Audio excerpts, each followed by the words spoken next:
आज हम बात करने वाले हैं फ्लाइट 1914 के बारे में। क्या आपने कभी सोचा है कि एक विमान अचानक गायब हो सकता है और 37 साल बाद वापस लौट सकता है, यात्रियों के बिना किसी बदलाव के। ऐसी ही एक अविश्वसनीय घटना 1955 में हुई थी, जब फ्लाइट 1914 57 यात्रियों के साथ गायब हो गया था और 1992 में अचानक वापस आ गया।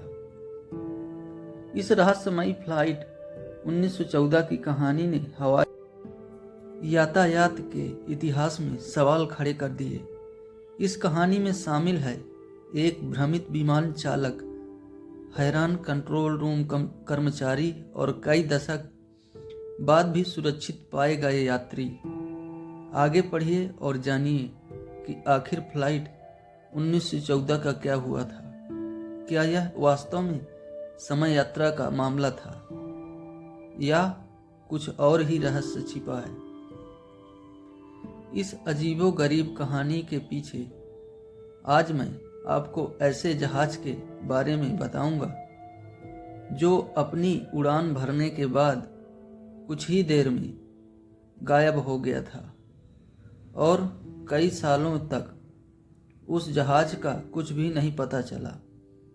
लेकिन एक दिन वह हवाई जहाज किसी एक हवाई अड्डे पर उतरता है और लोगों के लिए अलग अलग प्रकार के सवाल खड़े कर देता है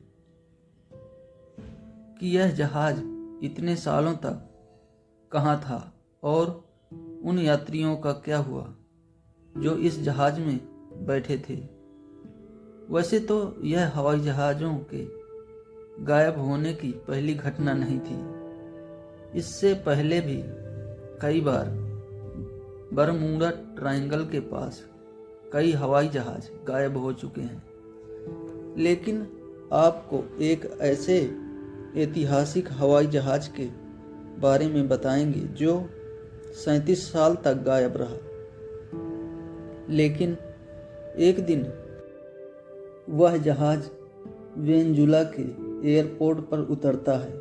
यह घटना 21 मई 1992 की है, जब एक फ्लाइट 1914 हवाई जहाज जो वेनेजुला के हवाई अड्डे पर लैंड करता है। दोस्तों, लेकिन हैरानी की बात तो यह है कि इस हवाई जहाज ने 22 जुलाई 1955 में 57 यात्री और 4 क्रू मेंबर के साथ न्यूयॉर्क से मियामी के लिए उड़ान भरी थी। लेकिन यह हवाई जहाज कभी मियामी पहुंचा ही नहीं और यह रास्ते में ही कहीं गायब हो गया था। इस घटना के मुख्य सबूत फ्लाइट 1914 जहाज के पायलट और कंट्रोल टावर के बीच हुई बातचीत है, और इस घटना का दूसरा सबूत 1955 का एक छोटा सा कैलेंडर है, जो जहाज को दोबारा उड़ान भरने के पहले ही जहाज के पायलट ने रनवे पर वह कैलेंडर छोड़ दिया था। कंट्रोल टावर के कर्मचारियों का यह कहना था कि उन्होंने इस घटना को अपनी आंखों से देखा था। उन कर्मचारियों का यह भी कहना था कि यह हवाई जहाज बहुत ही पुराने मॉडल का लग रहा था, जो बहुत ही अजीब सा लग रहा था, जो रडार की स्क्रीन पर भी नहीं दिखा। और साथ में जहाज के रनवे पर उतरने से पहले कर्मचारी और जहाज के पायलट के बीच बातचीत भी हुई थी। जब कंट्रोल रूम के कर्मचारियों ने जहाज के पायलट से उसका नाम पूछा तो वह बहुत ही घबराया हुआ लग रहा था और वह पूछ रहा था कि हम कहाँ पर हैं। आखिर में पायलट ने बताया कि यह जहाज फ्लाइट 1914 है, जिसके अंदर 57 यात्री सवार हैं और यह हवाई जहाज न्यूयॉर्क से मियामी के लिए निकली है। पायलट की इस बात को सुनने के बाद कंट्रोल रूम के कर्मचारी बहुत ही घबरा गए थे, क्योंकि फ्लाइट 1914 मियामी से 1800 किलोमीटर दूर था। फिर कर्मचारियों ने पायलट से पूछा कि आप जिस जगह की बात कर रहे हैं वह यहाँ से 1800 किलोमीटर दूर है। यह तो वेनेजुला है, आप गलत जगह पर पहुँच गए हैं। जहाज के पायलट की तरफ से कोई भी जवाब नहीं मिलने पर रोम के कर्मचारियों ने जहाज को रनवे पर उतरने की अनुमति दे दी थी।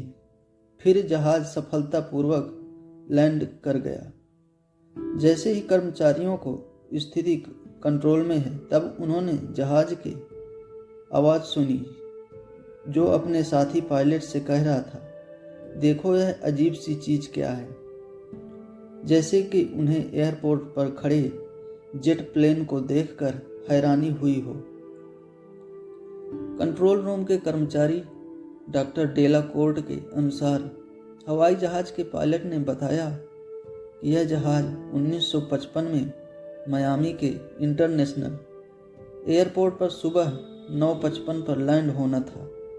तभी उन्होंने फ्लाइट 1914 के पायलट को बताया कि यह वेनेजुला का हवाई एयरपोर्ट है और आज 21 मई 1992 है। फिर उस हवाई जहाज का पायलट डॉक्टर डेला कोर्ट की यह बात सुनकर बहुत ही परेशान हो गया था। फिर डॉक्टर डेला कोर्ट ने उस हवाई जहाज के पायलट का हौसला बढ़ाने की कोशिश की और उनकी सहायता करने के लिए फ्लाइट 1914 के पास ग्राउंड स्टाफ को भेजा। फ्लाइट 1914 में बैठे यात्रियों को देखकर यह लग रहा था उन्हें तो किसी बात का आभास ही नहीं था। उन्हें तो यह लग रहा था कि वे अभी मियामी के एयरपोर्ट पर हैं। फिर जैसे ही ग्राउंड स्टाफ हवाई जहाज के पास आने लगा तो उस हवाई जहाज का पायलट कहने लगा, नहीं हमारे पास मत आओ, हम यहाँ से जा रहे हैं।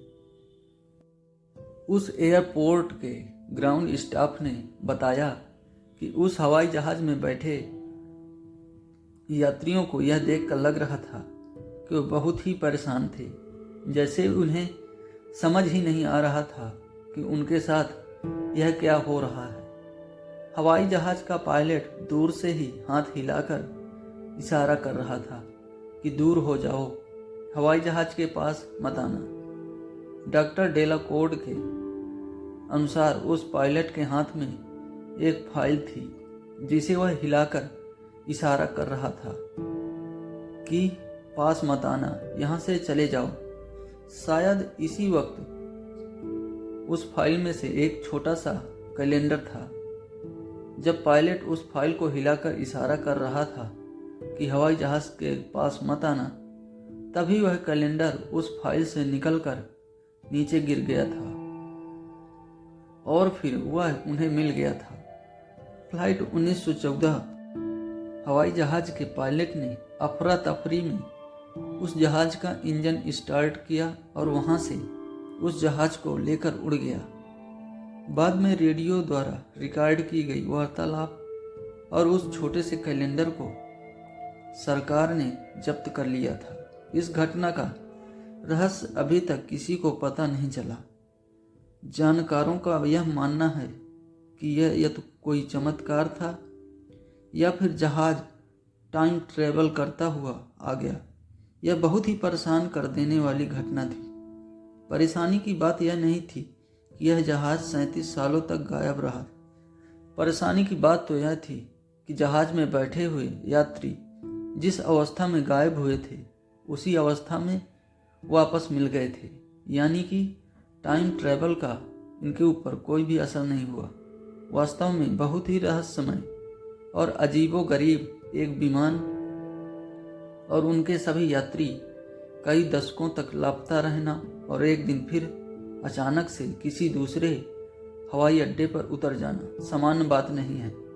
ऐसे ही इस फ्लाइट 1914 की घटना से एक सवाल जरूर खड़ा होता है कि आखिर फ्लाइट 1914 के साथ वाकई क्या हुआ था। क्या यह वास्तव में कोई अलौकिक घटना थी या समय का यात्रा का मामला था या फिर कोई और ही रहस्य छिपा हुआ था। दोस्तों, कहानी कैसी लगी कमेंट